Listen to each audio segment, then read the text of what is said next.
Her name is Paula Romaguera. She is 19 years old and is from Madrid. She has just won the title of world champion in inline figure skating, which was held in Italy.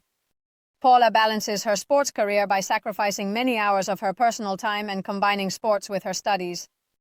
I am Paula Romaguera, the current world champion in inline figure skating. In addition to being a 6-time champion of Spain and a 4-time champion of Europe, I have been taking NEUMI for approximately 3 months since I started my preparation for the World Championship and the European Championship, in order to improve my results through enhanced performance and muscle recovery between training sessions. And that has resulted in gold in both. Which ones are the most important? The national ones, because they actually have more medals. Obviously, those from the championships in Madrid, etc., etc. But these are the most important, of course. How much sacrifice, how much effort, how much dedication, right, to be able to be up there at the top? Many sacrifices.